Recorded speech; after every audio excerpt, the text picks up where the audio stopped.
ലോകത്തിൽ നാം കണ്ടുകൊണ്ടിരിക്കുന്ന ഒരു കാര്യമാണ്. അനേകർ വിഷാദത്തിലൂടെ കടന്നു പോവുകയാണ്. ഒത്തിരി പേർ ഡിപ്രഷനിലൂടെ കടന്നു പോകുന്നവരുണ്ട്. ജീവിതത്തിന്റെ പല സാഹചര്യങ്ങൾ നിമിത്തം ഹൃദയത്തിനകത്ത് ഭാരം. ഇരുൾ അടഞ്ഞ വഴികളിൽ തിരുനാളമാകുവാൻ ഇന്നത്തെ ചിന്ത. ക്രിസ്തുവിൽ ഏവർക്കും എൻ്റെ സ്നേഹവന്ദനത്തെ അറിയിക്കുകയാണ്. 42-ാം സങ്കീർത്തനം കോരഹ് പുത്രന്മാരുടെ ഒരു സങ്കീർത്തനമാണ്.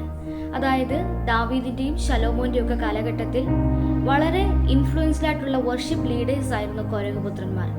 ഈ 42-ാം സങ്കീർത്തനത്തിന്റെ 1-ാം വാക്യത്തിൽ പറയുന്നു, മാൻ നീർത്തോടിലേക്ക് ചെല്ലുവാൻ കാംക്ഷിക്കുന്നത് പോലെ ദൈവമേ എൻ്റെ ആത്മാവ് നിന്നോട് ചേരുവാൻ കാംക്ഷിക്കുന്നു. അപ്പോൾ ആത്മാവിന്റെ ദാഹത്തെക്കുറിച്ച് 1-ാം വാക്യത്തിൽ പറയുകയാണ്. എന്നാൽ താഴേക്ക് വായിച്ചു വരുമ്പോൾ ഒരേ വാക്യം തന്നെ 2 പ്രാവശ്യം ആവർത്തിച്ച് ചാപ്റ്ററിൽ പറഞ്ഞിരിക്കുക. അതായത് 5-ാം വാക്യവും 11-ാമത്തെ വാക്യത്തിലും ഇങ്ങനെ എഴുതിയിരിക്കുന്നു, എൻ്റെ ആത്മാവെ നീ വിഷാദിച്ച് ഉള്ളിൽ ഞരങ്ങുന്നതെന്ത്? ദൈവത്തിൽ പ്രത്യാശ വെക്കുക, അവൻ എൻ്റെ മുഖപ്രകാശ രക്ഷയും എൻ്റെ ദൈവവുമാകുന്നു എന്നിങ്ങനെ ഞാൻ ഇനിയും അവനെ സ്തുതിക്കും. പ്രിയപ്പെട്ടവരെ, ഇന്ന് ലോകത്തിൽ നാം കണ്ടുകൊണ്ടിരിക്കുന്ന ഒരു കാര്യമാണ്. അനേകർ വിഷാദത്തിലൂടെ കടന്നു പോവുകയാണ്.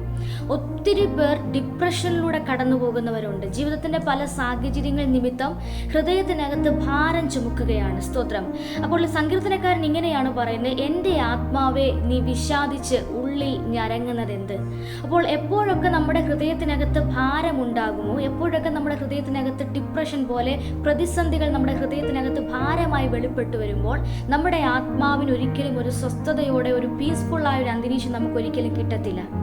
എന്നാൽ ദൈവത്തിൽ പ്രത്യാശ വെച്ചാൽ, ഹോപ്പ് ഇൻ ഗാഡ്, ദൈവത്തിലുള്ള പ്രത്യാശ വെക്കുകയാണെങ്കിൽ അവൻ എൻ്റെ മുഖപ്രകാശ രക്ഷയും എൻ്റെ ദൈവവുമാകുന്നു എന്നിങ്ങനെ ഞാൻ ഇനിയും അവനെ സ്തുതിക്കും.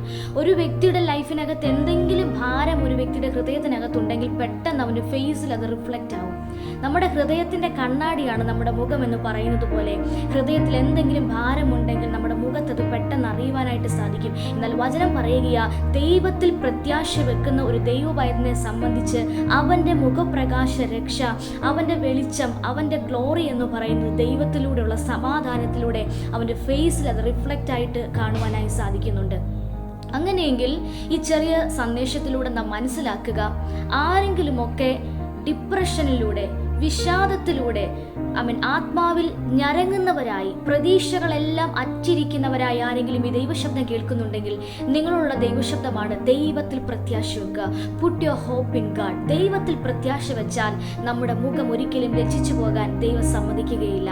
നമ്മുടെ ഹൃദയത്തിനകത്ത്, നമ്മുടെ ആത്മാവിൽ വലിയൊരു സന്തോഷം, വലിയൊരു സമാധാനത്തെ ദൈവം പകരുവാനായിട്ട് ആഗ്രഹിക്കുകയാണ്. അങ്ങനെയെങ്കിൽ ഒരുമിച്ച് ചേർന്ന് ഈ പ്രഭാതത്തിൽ പറയുക, എൻ്റെ ആത്മാവേ നീ വിഷാദിച്ച് ഞരങ്ങുന്നത് എന്ത്? ദൈവത്തിൽ പ്രത്യാശ വെക്കുക, അവൻ എൻ്റെ മുഖപ്രകാശ രക്ഷയും എൻ്റെ ദൈവമാകുന്നു എന്നിങ്ങനെ ഞാൻ ഇനിയും അവനെ സ്തുതിക്കും. God bless you. Have A blessed day. Amen.